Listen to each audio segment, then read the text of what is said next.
Yasodanandana Prachajanaranjana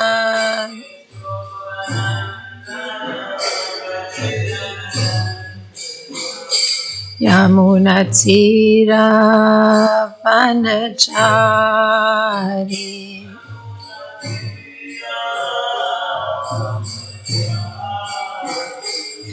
Jaya Radha Madhava Kunja Bihari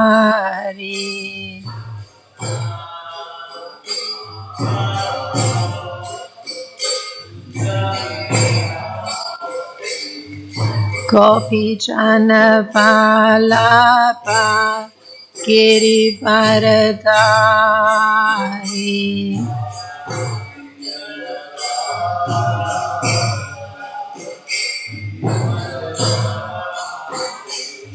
Yasodanandana Prajajanaranjana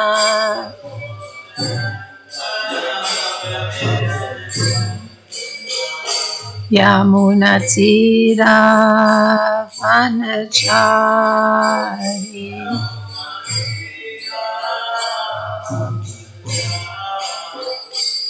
Jaya Radha Madhava Kunja Bihari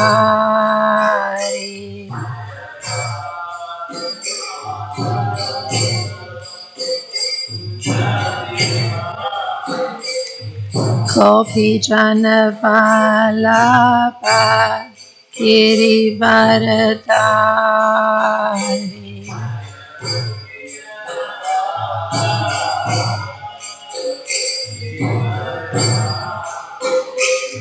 Yasodanandana Prachajanaranjana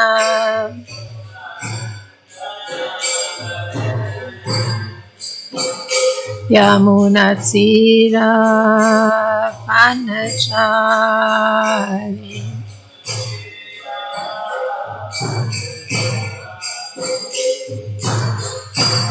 Hare Krishna Krishna Krishna Hare Hare Hare Rama Rama Rama Hare Hare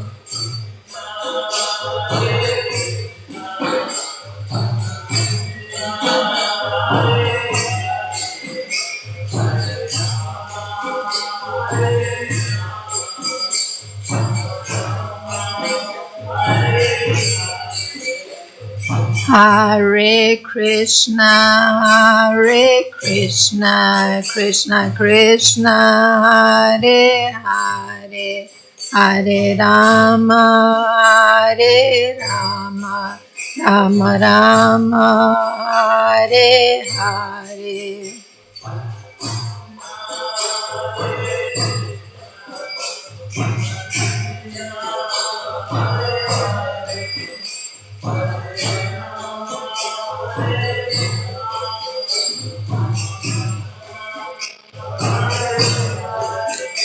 Hare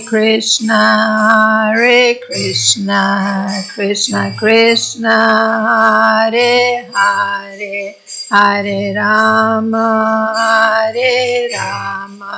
Rama Rama Hare Hare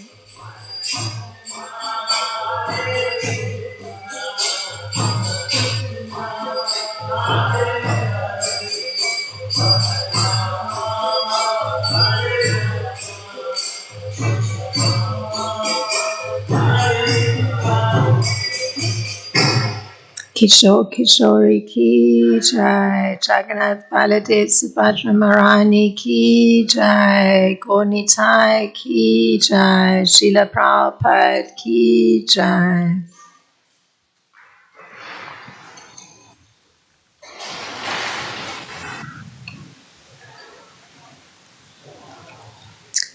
Om Namo Bhagavate Vasudevaya.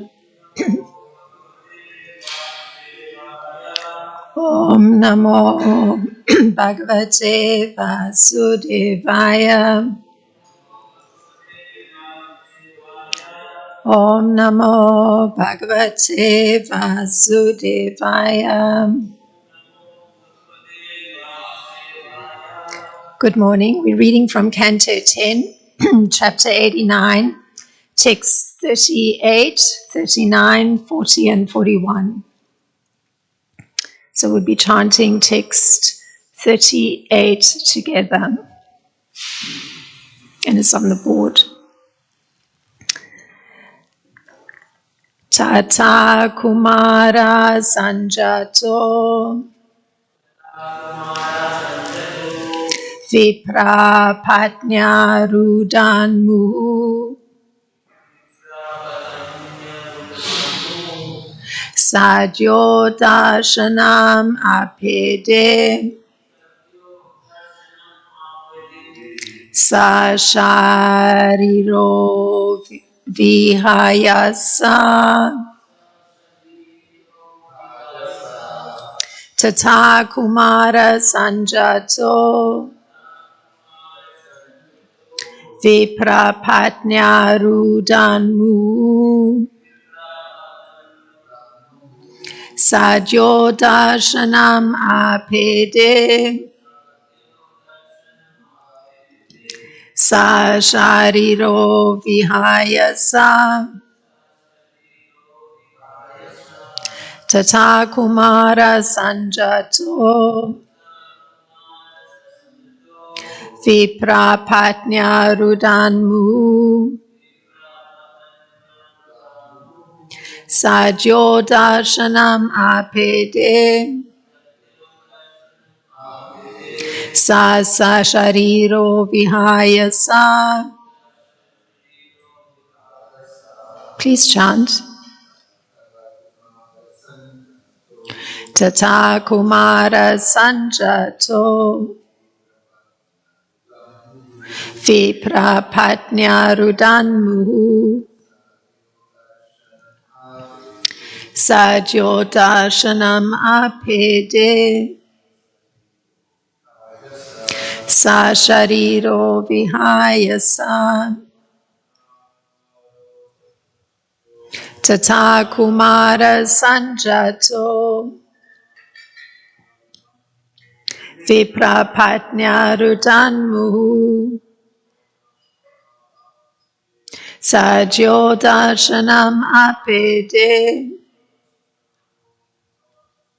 Sashariro Vihayasa.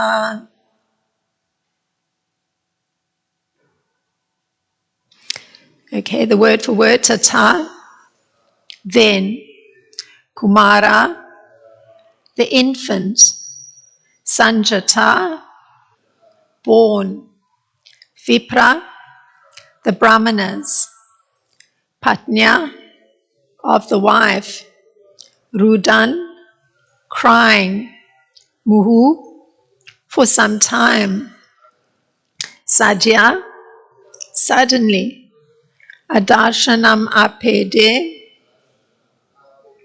he disappeared. Sa, along with, Sharira, his body, Vihayasa, through the sky. And the translation's a BBT translation. The Brahmana's wife then gave birth, but after the newborn infant had been crying for a short time, he suddenly vanished into the sky in his self-same body. Text 39. Tadaha vipro vijayam vinindan Krishna sanidao modyam pasyate meyoham shradadhe kibakatanam. And the translation for text 39. The Brahmana then derided Arjuna in front of Lord Krishna, quote, just see how foolish I was to put my faith in the bragging of an eunuch. Text 40. Naramo nacha keshava yasya sheku. Oh, sorry, I left out one line. Apadumno nani rudho naramo nacha keshava yasya sheku paritratum konyastad aviteshvara. And the translation for text 40. When neither, and this is still the Brahmana talking, quote, when neither Pradumya, Aniruddha, Rama, nor Keshava can save a person, who else can possibly protect him, close quote. And then text 41, the last text for today. Dig Arjunam Rishavadam, dig Atma Shlagino Danu, Daivo Pasrishtam Yo Modhayat, Aninishati Durmati. And the translation for text 41, quote, it's the Brahmana talking. To hell with that liar Arjuna, to hell with that braggart's bow. He is so foolish that he's deluded himself into thinking he can bring back a person whom destiny has taken away, close quote. Om Jnana Timirandasya Gananjana Shlakaya Chakshurun Militam Yena Tasmai Shri Gurave Namaha Shri Chaitanya Manopistam Stapatam Yena Bhutale Swam Rupa Kadamayam Dadati Swapadanti Kam Vandeham Shri Guru Shri Yuta Padakam Shri Gurum Vaishnavam Shah Shri Rupam Sagajatam Sagana Rakutam Vitam Sajivam Sadvaitam Savadutam Parijana Saitam Krishna Chaitanya Devam Shri Radha Krishna Padan Sagana Lalita Shri Vishaka Vitam Shah.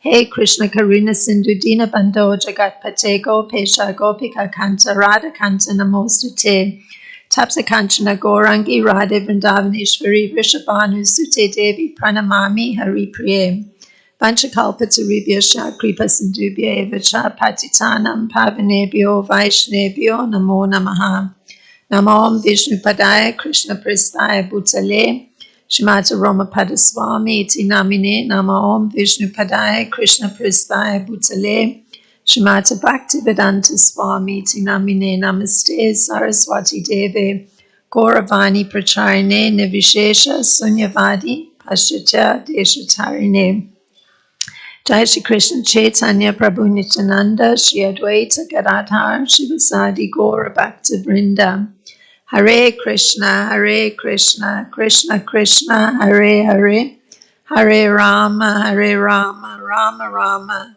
Hare Hare. So beginning with this little section that we've come to, there's a description of this moment, and that description, Srila Prabhupada writes in Krishna, the Supreme Personality of Godhead. So I'm going to read the very short description Srila Prabhupada gives. The Brahmana's wife delivered a male child, and as usual, the child began to cry. But suddenly, within a few minutes, both the child and Arjuna's arrows disappeared into the sky. So that's the moment. So the phrase, and it was in the verse that we read, you can see it there, apedesha shariro, his body disappeared. It shows, and this is according to Srila Vishwanath, that without Krishna desiring it, neither the celestial weapons of Arjuna nor the blessings of Lord Shiva could protect the infant's body. So that's Srila Vishwanath commenting.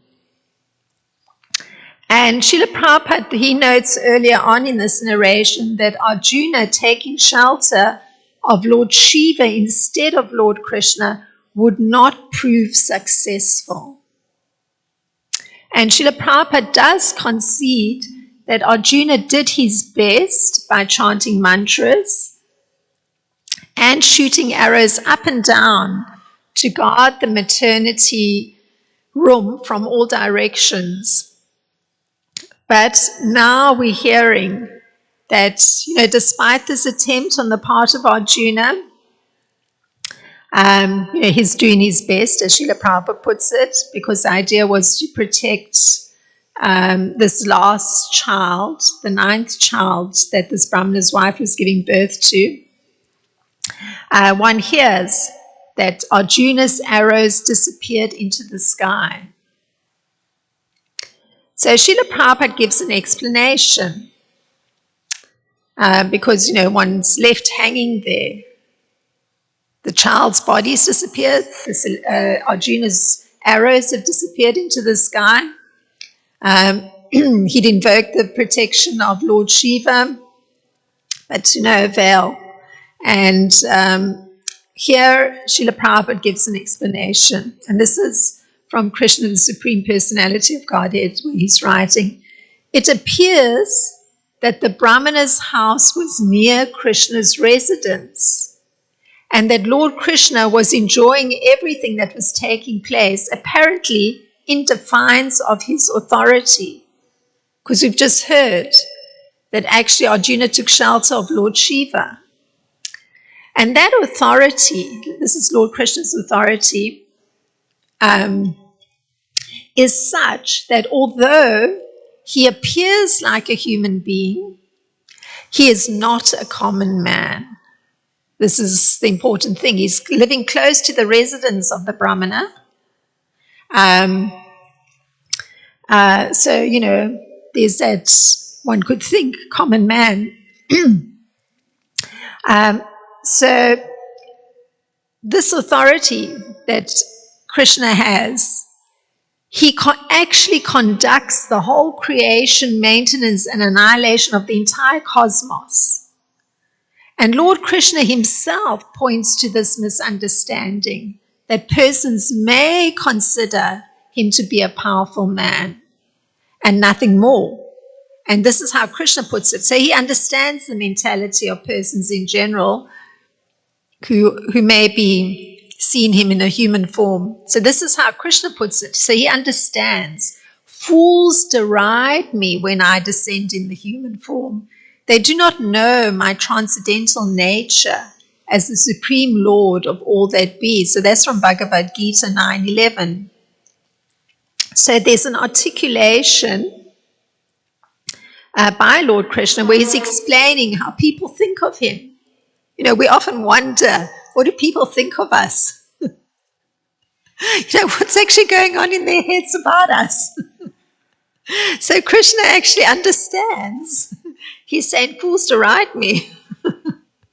And here's how Srila Baladev Vijayabusan, he breaks down this articulation of Krishna so that he expands on how Krishna is actually understanding people's thinking.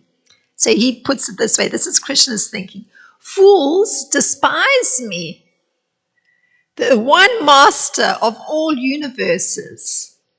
Bhuta Maheshwaram is the Sanskrit. Omniscient and most compassionate, whose every desire is fulfilled. So he's reflecting on himself. He's seen, I'm compassionate. I'm omniscient. I can actually understand everything and see everything. And every one of my desires is fulfilled. But fools despise me. So he's understanding this mentality. And he gives a description of how persons deride him. So this is Krishna's thinking from Srila Baladev Vijayabusan. They treat me with contempt. So Krishna's understanding, they treat me with contempt, thinking that I, who am eternally identical with my spiritual form, which is fixed in a human form and endowed with human acts, am just an ordinary man with great punya. So he's got like pious credits, just like any other prince. So that's Krishna's thoughts, how he's articulating, understanding how people are thinking of him. So that was Srila Baladev Vijayabusan expanding on Krishna's understanding of what people think of him from Bhagavad Gita 9:11. So a philosophical question may be raised. What counts What we think or what we do? This is a philosophical question. What counts? What we're thinking or what we're doing? And Srila Baladev Vijayabusan, he looks at why people act in this way, meaning their actions towards Lord Krishna, of having contempt in their thinking. Because, if you think about it, like one devotee was telling us recently, he very enthusiastically invited somebody to the temple, and the person said to him, "I don't care about your temple." So this thing of persons having contempt in their thinking. And Srila Baladev Vijayabusan, he states that this is like this because people have the association with other people who are in deep ignorance. And because of this lack of association with persons, this is how Srila Baladev Vijayabusan puts it, persons worthy of praise, the devotees, and persons worthy of praise are worthy of praise even by Brahma and the devatas. So this is the reason for the contemptuous thinking, having the association of persons that are in deep ignorance. So the external actions affect their thinking, meaning that they're associating with a certain group of persons in deep ignorance. So this is what's affecting the thinking. Hence, somebody can say, "I don't care for your temple," contemptuously. Or Krishna says, fools actually think of him contemptuously. So the explanation of why Lord Krishna describes such persons as fools is that they don't know his uncommon nature. So, and this is common, generally persons are very quick to pass a comment about someone. Oh, that idiot or whatever. It's very easy to do that. But one may not know the nature of someone. So in the same way, Krishna calls persons fools that carry this kind of contemptuous thinking towards him. And he says this because they don't know his uncommon nature. So I'm going to describe just briefly as a little distraction this thing that, how it's not always clear what somebody's nature is. The other day on Lord Nrsingadev's Dasi, one person had parked their car in the parking lot in a very awkward position that had actually blocked like 11 cars from being able to exit. And when the person came, one didn't know what the nature of the person would be. But when they saw me marching towards them, I saw the wife shrinking back. And anyway, I just said to her, "Your husband's the driver." And then he turned. And the interesting thing was that, so I don't know what's going to be the nature of the persons I'm dealing with, but at any rate, there's an understanding that there's like incredible ignorance for the person actually blocking the way of so many other cars by where they'd parked. And it becomes very clear what somebody's nature is when one interacts them or confronts them with something that they've done. So I tell the man, "You've blocked the exit of 11 cars." And the nature emerges, "My wife." So he doesn't take personal responsibility. And clearly he's the driver because I saw his wife going to the passenger seat. That's why I waited for him to finish whatever he was doing and turned towards me to address him. Oh, my wife. So, she lives in that building. So I said, If she lives in that building? Well, there was no parking. So I said, Well, he said, "The landlord told us we can park here." So I said, "Well, this parking lot belongs to, you see that building there? Its temple belongs to that temple, so no. And during the week, there's a chain there. Definitely persons can't park here that are not connected to the temple. So then I thought for a minute, I said, well, in the past, there was a time when some arrangement was made for paid parking, but that's not the case now. So the man, I mean, you can see the avoidance, complete avoidance of the situation. So can I get a pay for this parking here? So I said, no, I've just told you not. That doesn't exist. But the problem is where you've parked today. My wife, she doesn't speak English. So, and I see she's listening very attentively. She's following everything. So this is the nature. Person, I did not know who I might be dealing with, but clearly here's a person who's avoiding responsibility. That's the nature. He's prepared to throw his wife into the fire as opposed to taking personal responsibility. So, and Krishna says that's precisely why he's calling persons fools. They don't know his uncommon nature. They don't know that his form, the form he's occupying as a human, is full of knowledge. He knows everything and is full of bliss, transcendental bliss, and that he controls everyone, and that he's able to give liberation, meaning free them from all their suffering, being caught up in their bodies. So that's something of how Srila Baladev Vijayabu's son explains Krishna's, why he calls persons fools, not understanding his uncommon nature. So now Arjuna had thought that since Lord Krishna could not give protection to the Brahmana, so here's Arjuna's thinking. He thought that Lord Krishna couldn't give protection to the Brahmana because he didn't make any move. I mean, it was the 9th child that was vanishing at the time of birth or dying at the time of birth. So Arjuna had thought, it may be better to take shelter of Lord Shiva. So remember, we're looking at that interesting philosophical question of what counts, what we're thinking or what we're doing. So the action on the part of Arjuna is analyzed by Srila Prabhupada. And this is how Srila Prabhupada analyzes it in Krishna, the Supreme Personality of Godhead, because we're looking at the action of Arjuna, and this is how Srila Prabhupada puts it.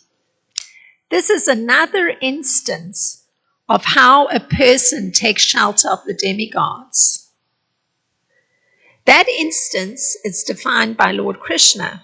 You know, what is it that makes persons take shelter of demigods? And Lord Krishna puts it this way: those whose intelligence has been stolen by material desires surrender unto demigods and follow the particular rules and regulations of worship according to their own nature. So intelligence has been stolen.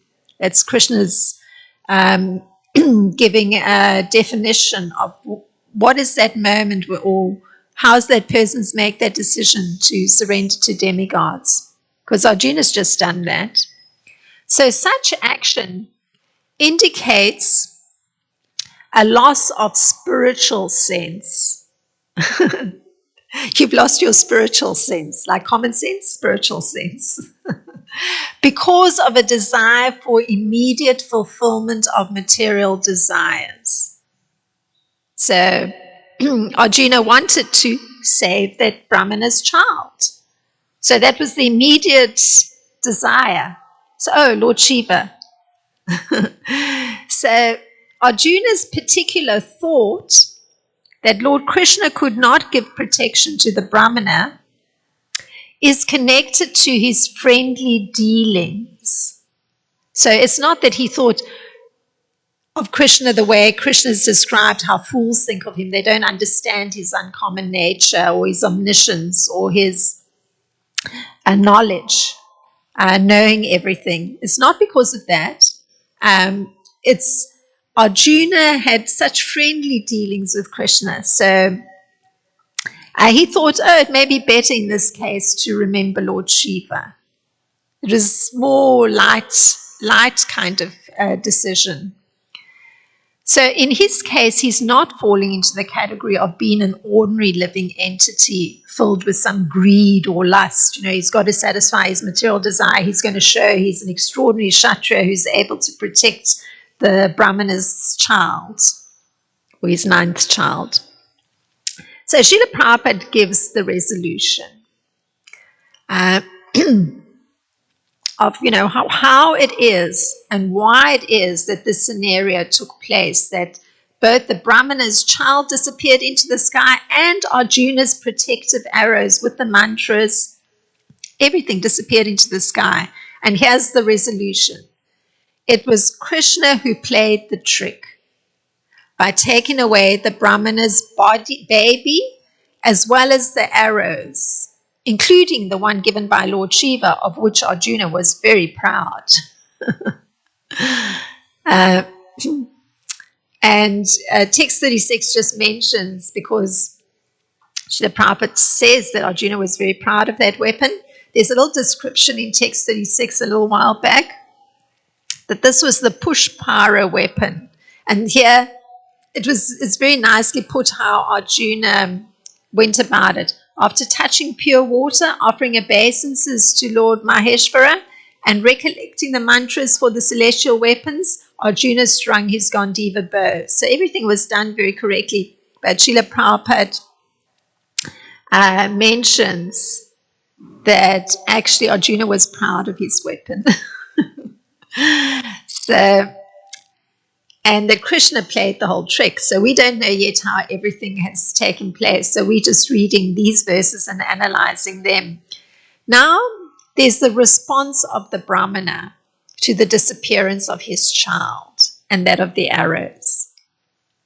So the Brahmana, in the presence of Lord Krishna, Lord Krishna's present, we heard Srila Prabhupada saying that the residence of Krishna was close by. So in the presence of Lord Krishna, this is how the Brahmana responds to this event, the disappearance of the arrows and the disappearance of his 9th child.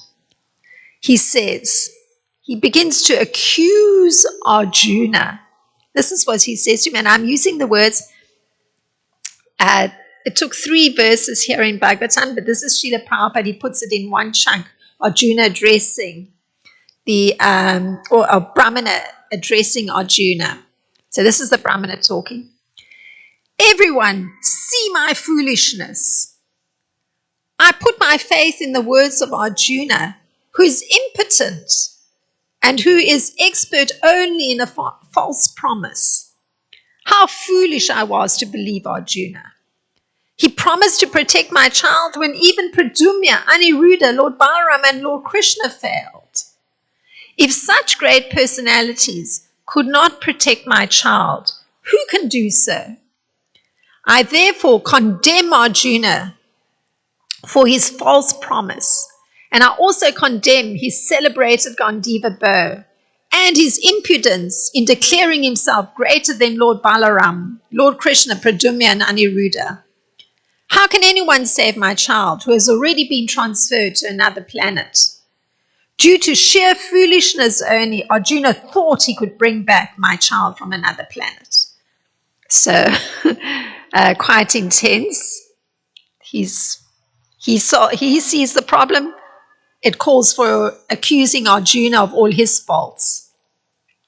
So, Srila Vishwanath Chakravarti Thakur, he notes that the Brahmana's action of criticizing Arjuna, and listen to this, it was done in front of Lord Krishna because he would not be able to relish the same pleasure were he to criticize Arjuna in the privacy of his own home. So the Brahmana was actually capitalizing on making it doubly worse, his criticism of Arjuna by doing it in the presence of Lord Krishna. So consciously doing that. So the question can be raised again in relation to the Brahmana's action. And this is part of Western philosophy. This question is often asked. can one have unrestricted freedom of thought and at the same time have some restrictions upon speech? It's a very important question. Can you have unrestricted freedom of thought, but at the same time have some restrictions upon speech? It's a question. It's a philosophical question. So Lord Krishna does an analysis of 5 factors that must be taken into account in performing an action. So these are the 5 factors that you have to consider when you're performing an action. Or objectively speaking, what are those 5 factors? So this is how those 5 factors are. There's the jiva, the spirit soul, and the body that the spirit soul is inhabiting. The doer, so the person who's performing the action, which is still the spirit soul is there. There's the knower. There's the person who sees. So that's still the spirit soul. There's the senses. There's the mental faculties, which of course have different functions in accomplishing the action. There's the differing functions of various types of life heirs. There's the one worthy of worship by everyone, the super soul that's within the body. So here's how Krishna articulates it. These 5 factors are the body, the jiva, the senses of various types, the life heirs with various functions, and the super soul. So all of those are involved when considering an action that's to be performed. So, so the jiva, the spirit soul in the body of the Brahmana, revealed his mental functioning, which came to be expressed in the use of his one sense, the tongue, and hence speech. So he revealed his mental functioning. And he didn't actually curtail his speech. It was everything, his thoughts expressed directly. So it's been argued that tragedy and bafflement, because that's what the Brahman is experiencing. He's experiencing a tragedy. It's his 9th child that's dying, and he's baffled. So it's been argued in Western philosophy that tragedy and bafflement, along with other things like poignancy, beauty, etc., it can be gathered up into the realm of values. So when there's tragedy and bafflement, you're going to have to look at what is the value that the person is holding and how they're responding. So you can ask, is there some kind of human subjectivity in this case where the Brahmana is placing value on, or what the Brahman is placing value on, or is there an objective transcendent reality? So the Brahmana is placing value on the potency of a promise. That's what he's placing value on. So there's subjectivity, obviously. Quite a bit of subjectivity, because, he's putting value on the potency of a promise. And Arjuna didn't keep his promise to protect the child, at least up to now, because the protective arrows that he put around the maternity home, they all disappeared into the sky along with the child. And Arjuna said this. So why I say that up to now is because this was Arjuna's promise. I will bring back your sons, in plural, so not just the one son, dear master, addressing the Brahmana, even if I have to defeat death himself in battle. So that was Arjuna's promise. So for the Brahmana, he's putting value on the potency of a promise, but he's looking at the one child, his last child, having disappeared. But Arjuna's promise was that he was going to bring back all the sons, even if he had to confront in battle Yamaraj. So the Brahmana considers Arjuna's promise to be a delusion on the part of Arjuna. since Arjuna was trying to compete with destiny, that was how the Brahmana was actually subjectively seeing. And the transcendent reality, because we were looking at this question, is it just a subjective reality or is there a transcendent reality? So that was the subjective reality of the Brahmana. The transcendent reality is that Lord Krishna is compassionate, because that's what he told us about himself. And Lord Krishna is compassionate and all his desires are fulfilled, because we also heard that the analysis on the part of Srila Prabhupada is that Lord Krishna was playing the trick. But Krishna has told us he's compassionate and all his desires are fulfilled. So we have yet to hear what that transcendent reality is. It still has to be revealed, so we haven't come there yet. So this is looking at these verses that we had today. If there's anything to add to the discussion, please feel free.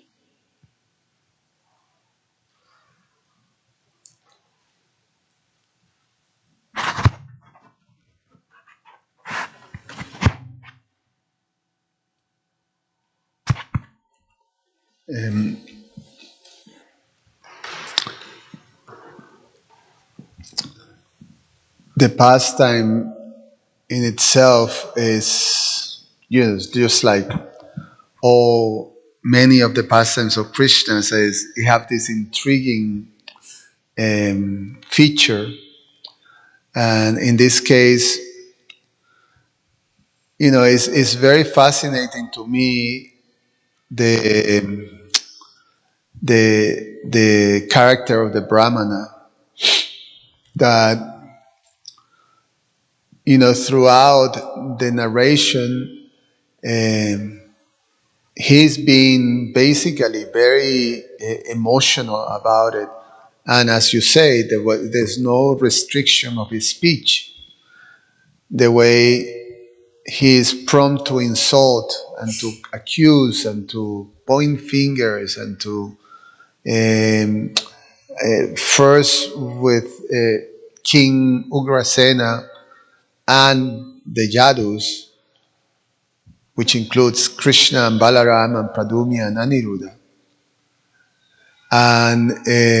And he's been doing that throughout all the 8 childs, he just go to the same thing. He brings the dead body, put it by the door of the king, and then goes on with his insults. And in this case, he goes immediately to insult also Arjuna very heavily. But in one sense, he's expressing the proper understanding that,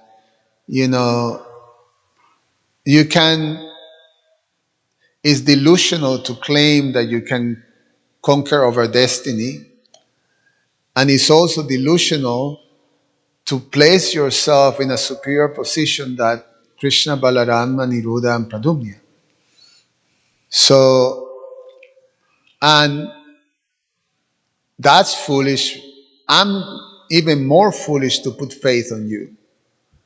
That type of thing. So now it seems that he have good sense now, and he's sort of pointing to Arjuna that this whole position is delusional and foolish and deserve all kinds of derisions like that.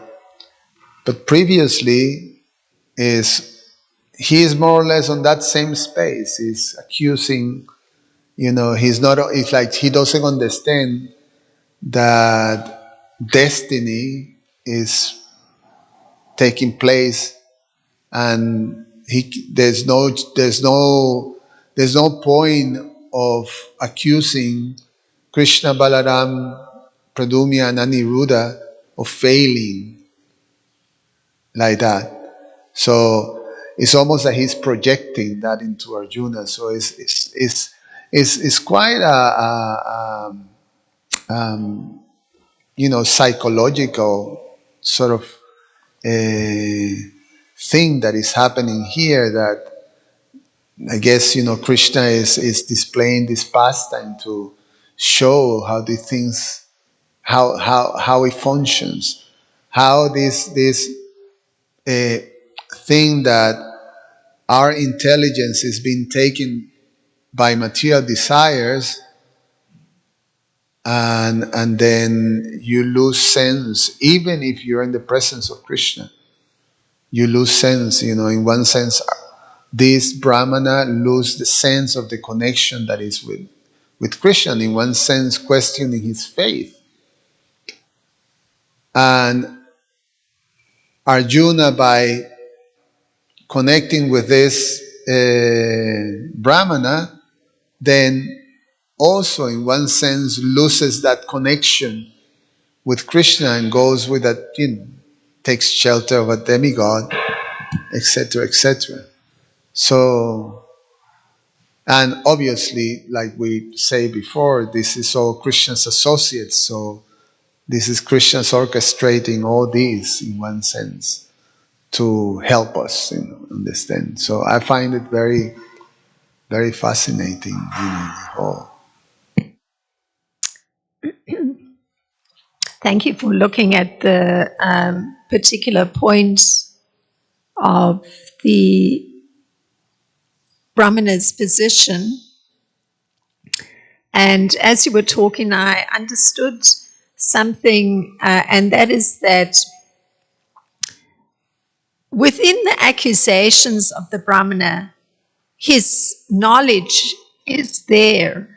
So he understood what was the duty and position of a king. So in his accusations, he's saying those duties are being failed. Or in the accusations against Arjuna, it's understanding who are the personalities that have the most power.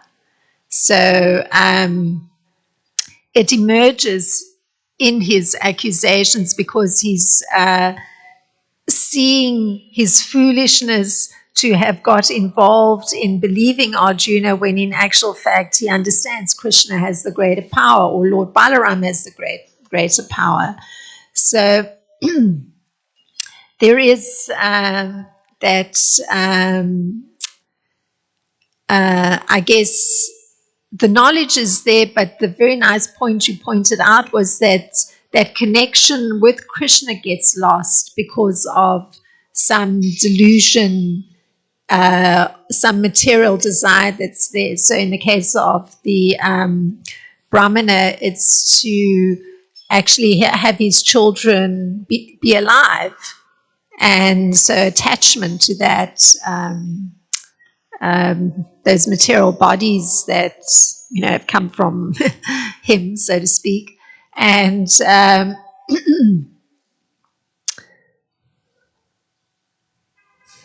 yeah. It is rather fascinating. But still, it definitely, the point you've raised of losing the connection with Krishna, I think, is the most important one. Yeah, I think that's now that you're highlighting that, yes. I'm thinking that in the ideal scenario, this tragedy happens, hits this Brahminical family, and they could have choice with faith to accept the situation and take shelter of Krishna. And they even can request Krishna, directly.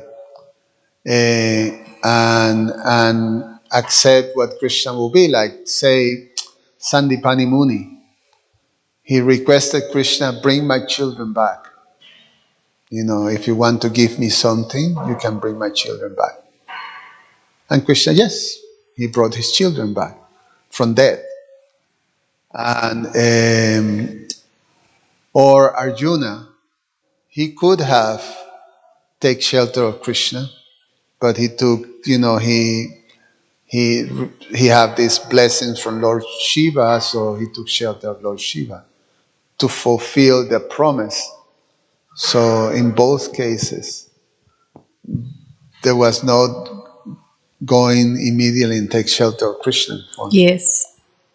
Yes. The other day I was reading, Srila Prabhupada quoting from the Chaitanya Charitamrita that if whatever we want to do, if we take shelter of Krishna, anything could be, even the most difficult thing can be done. But if we don't take shelter of Krishna, even simple things can becomes a mess.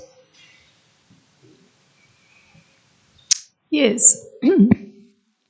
Yes, it's this kind of failure to have taken shelter of Krishna is, I think it's got more highlighted just by virtue of the fact that it becomes clear that the Brahmana does have the proper understanding in all cases, but it's that material desire that kind of it overrides the knowledge. And even in the case of Arjuna, although he's not, Srila Prabhupada points out that,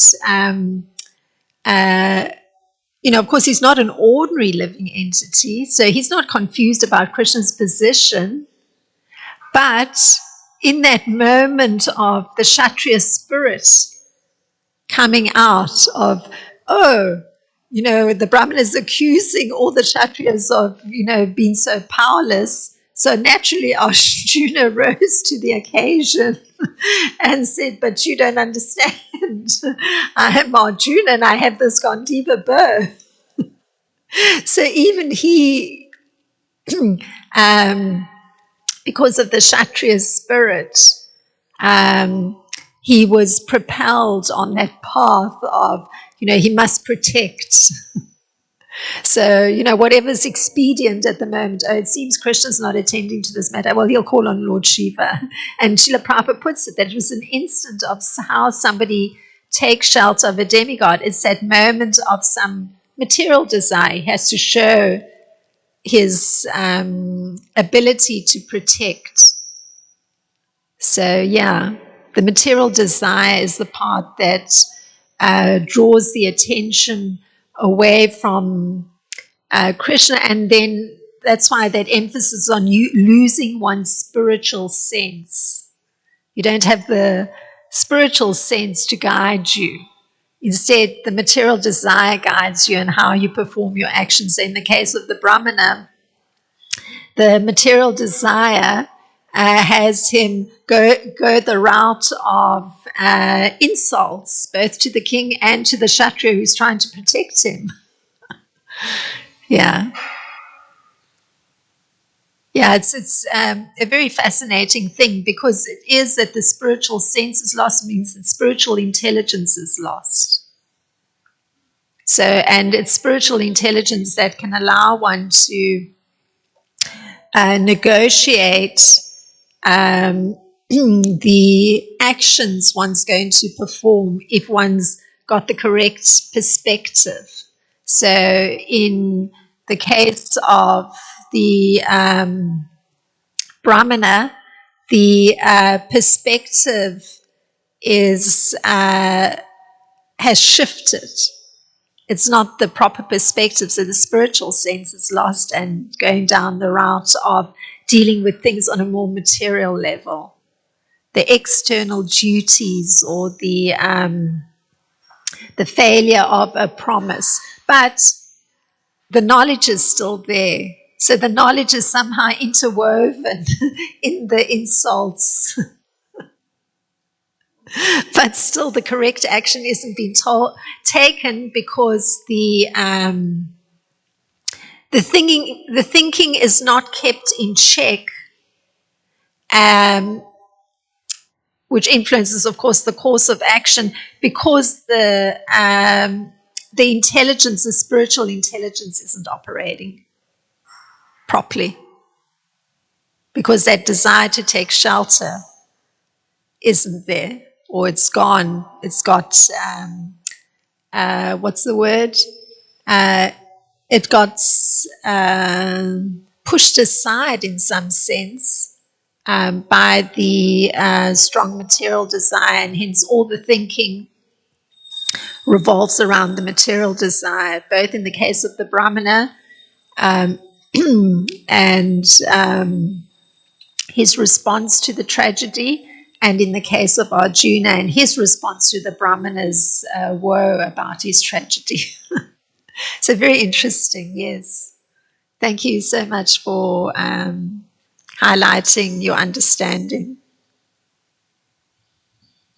So if there's nothing else, thank you very much. Srila Prabhupada ki jai, Srimad Bhagavatam ki jai.